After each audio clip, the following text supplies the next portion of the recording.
Hello friends, welcome to our channel. இன்றைக்கி நம்ம சேனலில் வந்து ரொம்ப டேஸ்டியான மட்டன் ரத்த பொரியல் எப்படி செய்ய போகிறதுன்னு தான் பார்க்க போகிறோம்.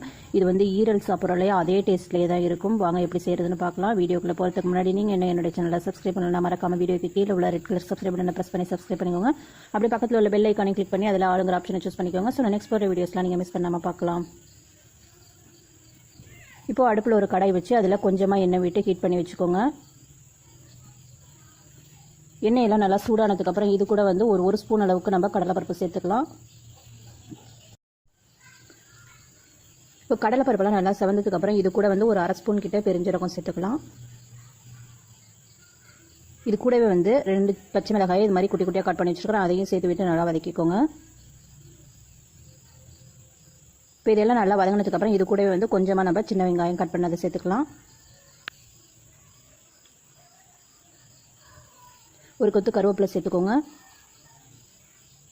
இது எல்லாம் நல்லா வதங்கினதுக்கப்புறம் நம்ம இது மாதிரி ரத்தத்தை நல்லா கரைச்சி விட்டு இது கூட நம்ம சேர்த்துக்கலாம். நல்லா கட்டியெல்லாம் இல்லாமல் நல்லா கை விட்டு கரைச்சி வச்சுக்கோங்க. இப்போ கை விடாமல் நல்லா கிளறி விட்டுக்கிட்டே இருங்க. இது வந்து கடையில் வந்து 1 கப்பு அளவுக்கு கொடுப்பாங்க. நல்லா கெட்டியாக இருக்கும். நம்ம கை விட்டு நல்லா கரைச்சி இது மாதிரி எடுத்து வச்சுக்கோங்க. பாருங்கள், நல்லா கிளறி விட்டுக்கிட்டே இருக்கிறப்ப உங்களுக்கு வந்து அந்த பிளாக் கலராக வருது. இப்போ இதெல்லாம் நல்லா தண்ணியெல்லாம் சுண்டி நல்லா பொலன்னு இருக்கணும். அந்த ஸ்டேஜுக்கு வர வரைக்கும் நல்லா கிளறி விட்டுக்கிட்டே இருங்க.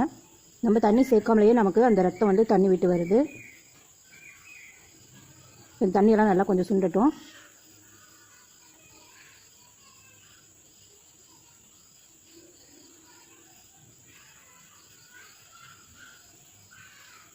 இப்போ தண்ணியெல்லாம் நல்லா சுண்டினதுக்கப்புறம் இது கூட வந்து ஒரு ஸ்பூனுக்கு துருவின தேங்காய் சேர்த்துக்கலாம்.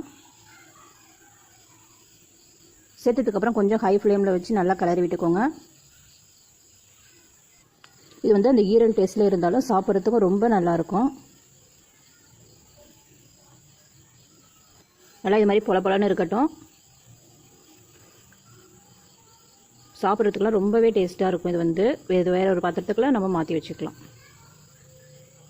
அவ்வளோதான், மட்டன் ரத்த பொரியல் வந்து ரெடி ஆகிடுச்சு. கண்டிப்பாக நீங்களும் ட்ரை பண்ணி பார்த்துட்டு எப்படி இருந்ததுன்னு சொல்லுங்கள். இந்த வீடியோ உங்களுக்கு பிடிச்சிருந்துச்சுன்னா லைக் பண்ணுங்கள், கமெண்ட் பண்ணுங்கள், ஷேர் பண்ணுங்கள். மறக்காமல் என்னுடைய சேனல் நீங்கள் சப்ஸ்கிரைப் பண்ணுங்கள். தேங்க்ஸ் ஃபார் வாட்சிங்.